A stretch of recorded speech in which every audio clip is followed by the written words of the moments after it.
नमस्कार, मैं श्यामगिरी। आप देख रहे हैं टीएफडी न्यूज 24। टीएफडी न्यूज 24 में आप सभी दर्शकों का स्वागत है। बिहार के अंदर नीतीश कुमार के बेटे निशांत कुमार यात्रा पर निकलने को तैयार हैं। सारी व्यवस्थाएं हो गई हैं।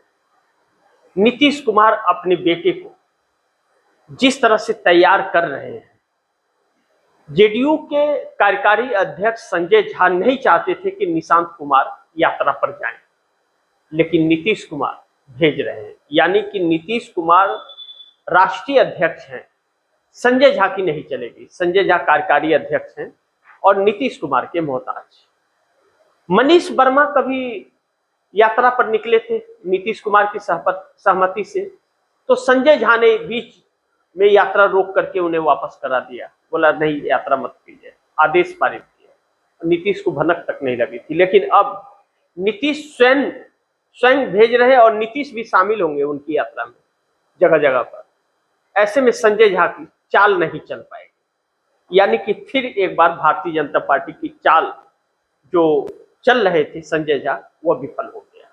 लेकिन जिस तरह से नीतीश कुमार अपने बेटे निशांत कुमार को मजबूत कर रहे हैं और लोगों के बीच भेज रहे हैं, उससे एक बात तय है कि भारतीय जनता पार्टी के लिए आने वाले वक्त में मुसीबतें होने वाली हैं। सीएम सम्राट चौधरी लोगों को लुभाने के लिए अलग अलग सपने दिखा रहे हैं, लेकिन फंस गए जाल में, क्योंकि सैटेलाइट शहर बनाने की बात करके अपने आप को एक्सपोज कर दिया कि यह कौन सा नया जुमला है। जिस राज्य में खाने के लाले पड़े हैं, वेतन और पेंशन देने के लिए पैसे नहीं है, वहां सैटेलाइट टाउन बनाया जा रहा है। गजब की लीला है भाई। और बड़ी बड़ी बिल्डिंगों को और जमीनों को हड़पने की जुगाड़ चल रहे हैं कि इसमें बहुत धांधली है, सरकारी जमीनें हैं या फर्जीवाड़ा हुआ है।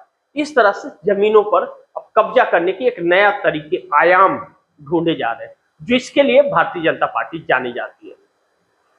क्या नीतीश कुमार इन सबसे प्रभावित हैं या नीतीश कुमार ऐसा चाहते हैं? आने वाले दिनों में एक संग्राम देखने को बिहार के अंदर मिलेगा, राजनीति के अंदर, जो नीतीश कुमार अब कंप्रोमाइज के मूड में नहीं है। लेकिन एनडीए के हिस्सा है, उन्हीं के आशीर्वाद से सरकार है। चलती है नहीं चलती है, आने वाला वक्त बताएगा। लेकिन हाल में नीतीश कुमार की रणनीति और नीतीश कुमार की सोच जो चल रही है इस वक्त, उससे भारतीय जनता पार्टी खासा परेशान है। इससे इनकार नहीं किया जा सकता। दूसरी तरफ विजय सिन्हा जो डिप्टी सीएम थे, उन्हें क्या मंत्री पद दिया जा रहा है, क्या विभाग दिया जा रहा है, यह भी बहुत मायने रखता है। क्योंकि विजय सिन्हा को नाराज करना सम्राट चौधरी के लिए शुभ संकेत नहीं होगा।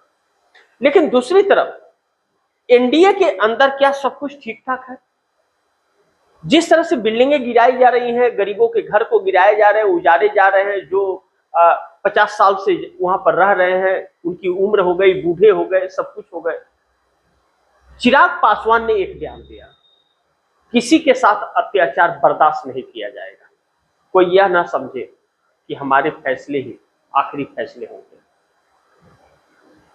ऐसे में सम्राट चौधरी के लिए चिंता का विषय यह है कि आखिर चिराग पासवान ने क्यों बोला? क्या चिराग पासवान अब स्वयं फैसले लेने लायक हो गए हैं? वह भारतीय जनता पार्टी के फैसले से अलग जा सकते हैं?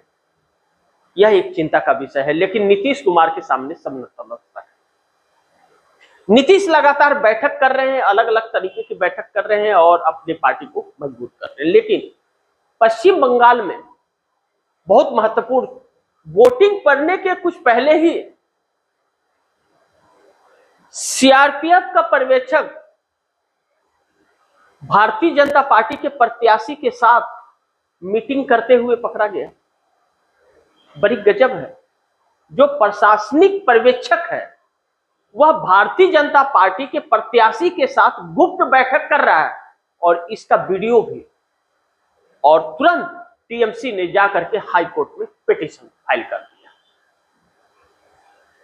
क्या यह चुनाव रद्द हो जाएगा पश्चिम बंगाल में?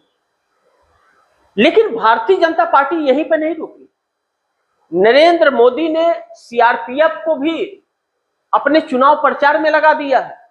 सीआरपीएफ के जवान भारतीय जनता पार्टी का बुकलेट बांटते हुए नजर आ रहे हैं और वोट भाजपा के लिए मांगते हुए नजर आ रहे हैं। दूसरे चरण का मतदान भारतीय जनता पार्टी के लिए बहुत कुछ प्रभावित करने वाला है।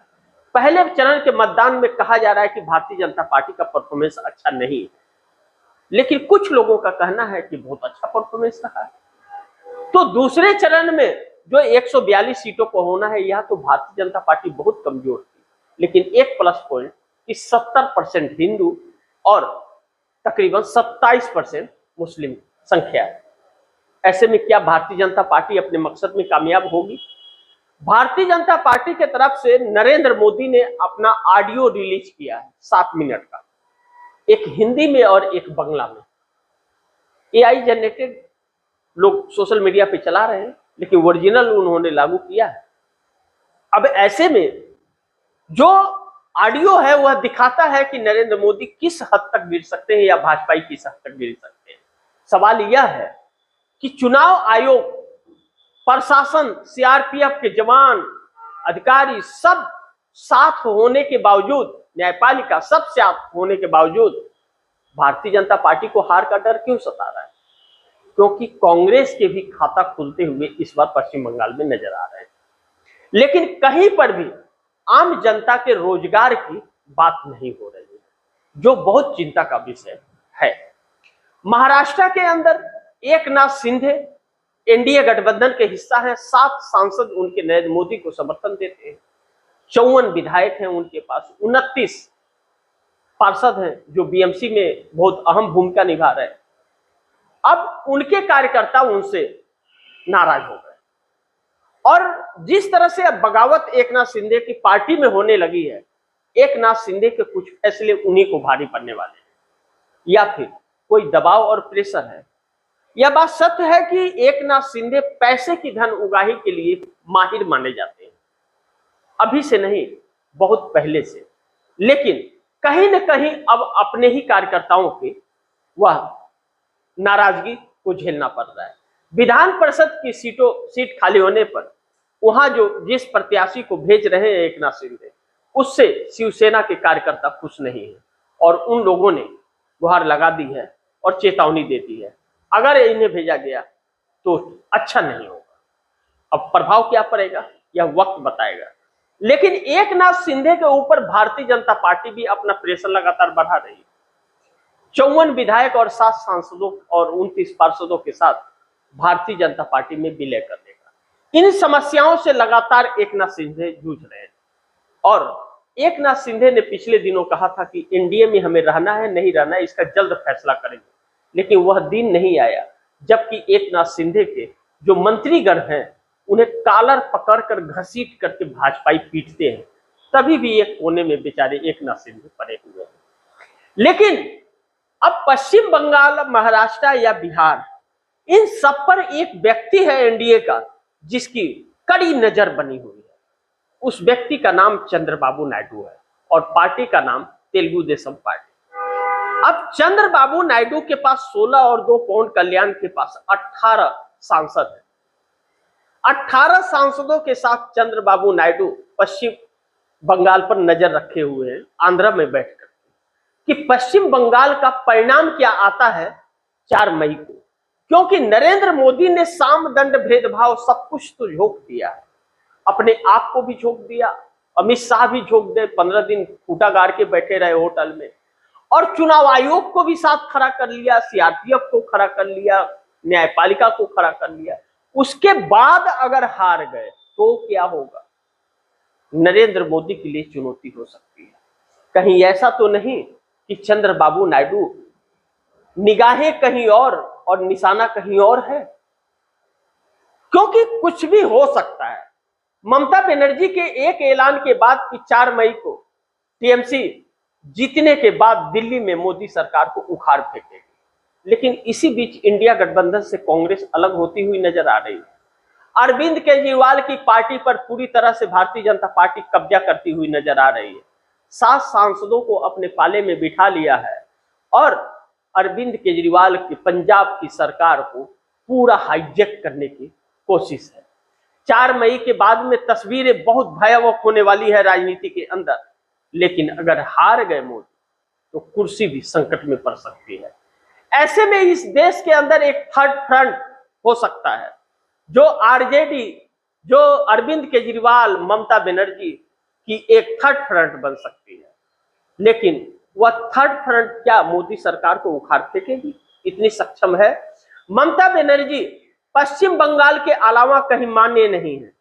अरविंद केजरीवाल की हैसियत रही नहीं, उधार के सिंदूर पर चल रहे थे, कांग्रेस के वोट बैंक पर डाका डालने की कोशिश कर रहे थे, पर्दाफाश हो गया। और तेजस्वी यादव कुछ बिगाड़ नहीं पाएंगे, खुद तो संभाल नहीं पा रहे बिहार को, दूसरों को क्या संभालेंगे? ऐसे में कितना कारगर होगा थर्ड फ्रंट? क्या अखिलेश यादव ममता बनर्जी के साथ मिल जाएंगे? तो क्या उत्तर प्रदेश में ममता बनर्जी और अरविंद केजरीवाल अखिलेश यादव को जिता पाएंगे? कांग्रेस के बगैर क्या समाजवादी पार्टी का काम चल जाएगा? 37 लोकसभा की सीटें, 37 सांसद जो चुन करके अखिलेश के आए, कांग्रेस का उसमें बहुत बड़ा सहयोग रहा। मायावती के साथ मिलकर के भी 5 के आंकड़े को पार नहीं कर पाए। ऐसे में कांग्रेस महत्वपूर्ण है।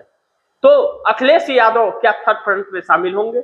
और शामिल होंगे तो क्या कांग्रेस उनके साथ रहेगी? कांग्रेस ने अकेले लड़ने का अगर ठान लिया तो उत्तर प्रदेश फिर 5 साल के लिए अखिलेश यादव के हाथ से चली जाएगी।